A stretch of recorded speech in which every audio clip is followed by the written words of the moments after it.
To jama'a masu kallon mu, ajin mu na koyon turanci yau kuma mun zo da wasu jimloli da ake amfani da su ba daidai ba. Kusan kowa na amfani da waɗannan jimloli a turancin shi na yau da gobe, sai dai yawancin su ba daidai ba ne.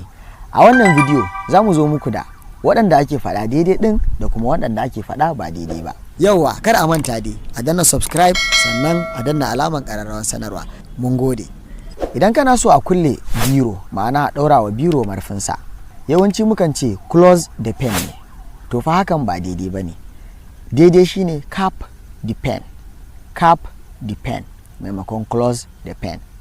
Na biyu shine riga mai botir, wato waɗanda take da indodi ko aninai a gaba. Idan ana son a cewa mutum ya sa indodin rigansa, yawanci mukan ce close the shirt. A'a, wannan ba daidai ba ne. Daidai shine button the shirt. Maimakon close the shirt sai mu ce button the shirt. Jaka wacce take da Z, yawanci mukan ce close the back ne.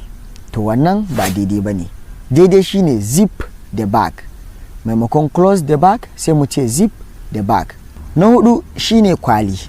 A duk sanda ake son a kulle kwali, a sake sa masa gam ko wani abu mai kama da haka, yawanci mukan ce close the box. To fa wannan ba daidai ba ne. Daidai shine seal the box.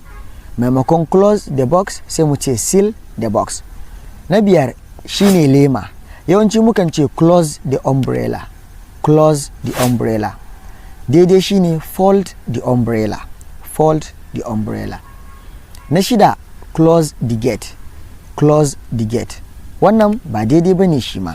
Daidai shine latch the gate. Domin shi gate ba closing ɗinsa ake ba, latching ɗinsa ake.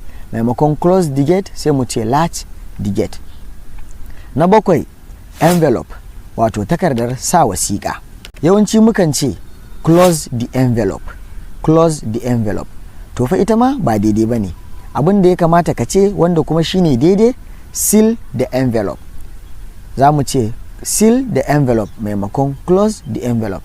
Sai labule, yawanci mukan ce close the curtains maimakon draw the curtains. Su labule drawing ɗinsa ake, ba closing ba, so sai a ce draw the curtains maimakon close the curtains. Duk wani abu da ke da marfi da ake murdawa a kulle, kamar marfin gora ko marfin buta ko wani abu dai, mukan ce close the lid. To wannan ma dai ba daidai ba ne. Abin da ya kamata shine tighten the lid. Tighten the lid. To jama'a, a ciki wanne kake faɗa daidai, wanne kuma kake faɗa ba daidai ba? A sa mana a comment section. Yauwa, kar a manta dai a danna subscribe sannan a danna alaman ƙararrawar sanarwa. Mun gode.